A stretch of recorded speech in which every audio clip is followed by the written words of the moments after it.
Hello दोस्तों, आज मैं आपको ड्यूड वेयर्स माय कार की स्टोरी सुनाने जा रही हूँ। इस फिल्म की शुरुआत होती है दो बेस्ट फ्रेंड से, जिनका नाम है जेसी और चेस्टर। दोनों एक साथ हैंगओवर से उठे हैं, पर कल रात को क्या क्या हुआ, वो किसके साथ थे, उन्होंने क्या किया, उन्हें कुछ भी याद नहीं था। ये जिस घर में है उनके पीछे एक शख्स आकर यूरिन पास कर रहा है और उन्हें ये भी नहीं पता कि ये आदमी कौन है। उनका टेलीविजन चल रहा है जिसमें जानवरों के बारे में एक प्रोग्राम दिखाया जा रहा है।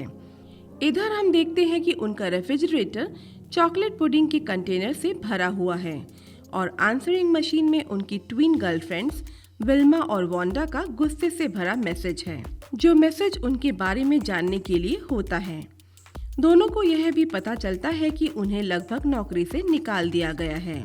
वे अब घर से निकलते हैं और पाते हैं कि जेसी की कार गायब है और इसके साथ ही उनकी गर्लफ्रेंड की फर्स्ट एनिवर्सरी का प्रेजेंट, जो कि उन्होंने इस कार में रखा हुआ था, वह भी गायब है, क्योंकि उनकी गर्लफ्रेंड्स ने उन्हें स्पेशल ट्रीट देने का प्रॉमिस किया होता है, जिसे जेसी और चेस्टर इंटरको समझ लेते हैं। वो लोग अपनी कार को वापस लाने के लिए बेताब हैं। वे लोग अपनी मेमोरी को रिट्रैक्ट करना शुरू करते हैं और यहाँ पता लगाने की कोशिश करते हैं कि उन्होंने कार को कहाँ छोड़ा था। और दोनों की मुलाकात जेन माइंडेड वाले नेल्सन से होती है। उसका एक प्यार भांग प्रेमी डॉग जैकल है। फिर वे पहुँचते हैं एक सुंदर क्रिस्टी बोनर के पास।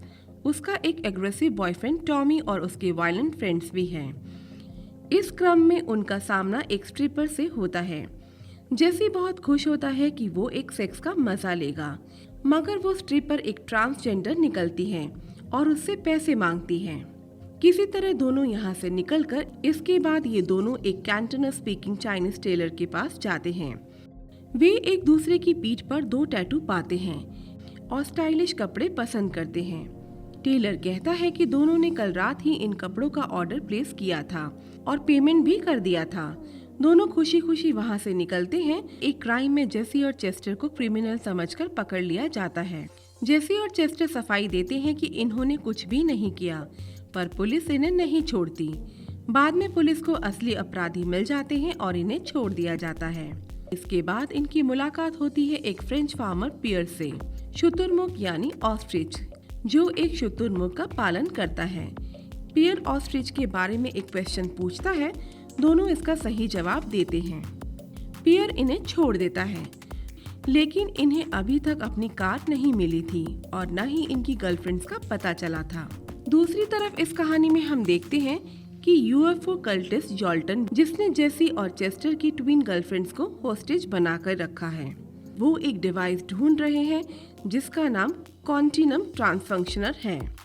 जॉल्टन इन्हें डिवाइस के लिए धमकाता है और कहता है कि जेसी और चेस्टर ने कल रात इस डिवाइस को उठा लिया था और अब वो इन्हें हर हाल में चाहिए। जेसी और चेस्टर के पास एक टॉय होता है जिसे वो कॉन्टिनम ट्रांसफंक्शनर बताते हैं। जॉल्टन इनकी बातों में आकर विल्मा और वांडा को एक्सचेंज में दे देता है। टॉमी, क्रिस्टिन और जॉक्स यहाँ पहुँचते हैं।